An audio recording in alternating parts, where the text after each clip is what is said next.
My name is Christy, and I am an instructional coach focused on educational technology.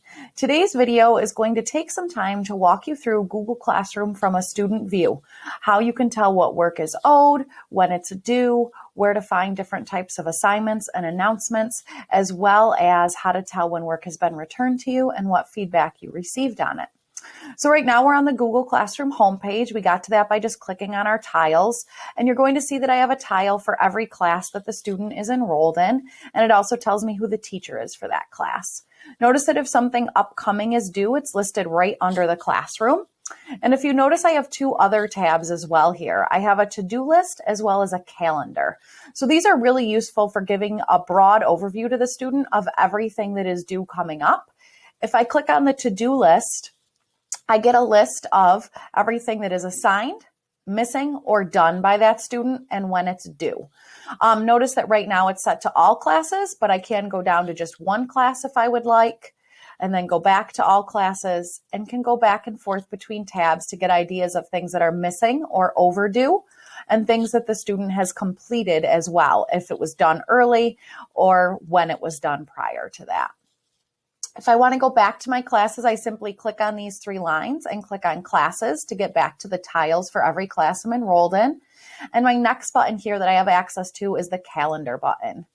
If I click on calendar, I get a weekly overview of what's due, again, for all classes, or I can change it to one specific class. And I can go back and forth between weeks here. So this is another great place if your student is looking to have a weekly overview of what they have due for all classes or specific classes. I'm going to press my three lines to get back to my class list again. And I'm going to start by just clicking on one class. So now I'm going to specialize down into my math class. Notice there are three places in this class. So I've got the stream, which is where announcements are. Things like upcoming Google Meets and where to access the link, maybe a weekly overview if the teacher's given you one. I then also have a Classwork tab, which we're going to dive into in a minute, where all of my assignments are. And then a People tab, which simply gives the student access to email and contact the teacher directly through that tab by pressing this button. I'm going to go back to our stream for a second. Notice over here on the left, I also have a list of upcoming work for this class specifically and when it's due. And if I hit view all, it'll give me a list for that class. Let's look at this Classwork tab a little bit closer. So on our stream, which is where we automatically end up on Google Classroom, that's where we see announcements, not things students interact with necessarily, but need to know about, like Google Meets. Classwork is where all the work for the class lives. And you're going to see that I have assignments in here organized. So when I get to the Classwork tab, you can see that the work is organized by the week. And notice that it's got the assignment name and when it's due over here to the side. And these grayed out ones mean the student has already turned them in, versus the colorful ones are the ones the student still has to do. I'm getting a list of my topics over here as well, so I can jump down to one. Let's click on an assignment to see a little bit more about it. So when they click on it, they see some directions that the teacher gave them, any links that they attached. They know it's missing, it's not done yet, and when it's due. And then they can click on View Assignment to see more. Notice that they can add a class comment. So this would go to the entire class. Everyone would see it. They can also add a private comment over here, which goes directly to the teacher only. Great place to ask questions about a specific assignment. And it tells them how many points this assignment is worth.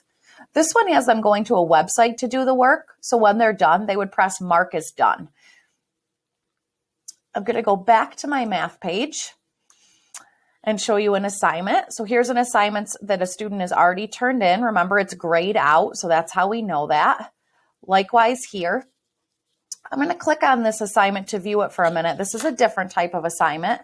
So in this instance, the teacher gave them an assignment to work on. So they gave them a Google document that the student would have clicked on and could edit. And this one was graded.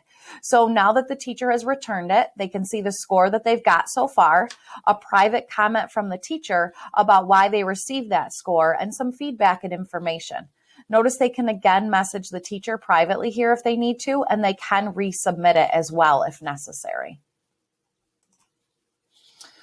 So I'm going to jump to a different class now. By pressing those 3 lines, I could press classes to go back to the main page with all of the tiles. I could also go to that calendar view or that to-do list again, but I can also pick a class. So I'm going to pick my STEM class, and I'm going to look at another type of assignment. So every classroom looks the same: the stream with the announcements, the people tab where they can email their teacher, and the Classwork tab where their assignments are. There's an assignment called here STEM Career Research, and in this assignment, the students were given a document to look at to guide them. I know this because if it was a document that the student could type in, their name would be in front of the file name. So they're going to read this document to guide them through the project and know what they need to do. But when they actually turn in this assignment, they're going to have to add the file, the PowerPoint presentation or the video that they did to complete it. So to do that, they would simply press add or create and could go to their Google Drive, put a link in, or attach a file from their Chromebook, and then hit the mark as done button. Know that on any assignment in any class under Classwork, if a student hits mark as done, it's going to show as done whether it's actually complete or not. So it's important to actually look and see if they added to the assignment like they needed to, typed in the document that they had. If a student marks this as done, but didn't actually add an assignment, they can unsubmit it all by themselves and then go back and add that assignment if they made that mistake. So keep that in mind. So though parents can't actually see a Google Classroom from a parent view, they can sign up to get guardian summaries.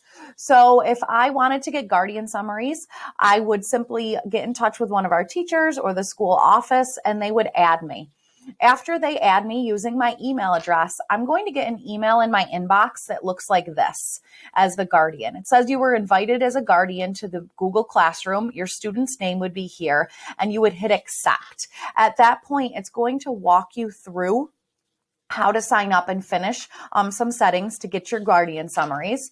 And then once a week, you would get an email that looks like this. It's the weekly summary, the week it's for. It's going to show you missing work and the class and what it was, what's due the next week, and any activity from that week. So upcoming assignments that were posted new by the teacher.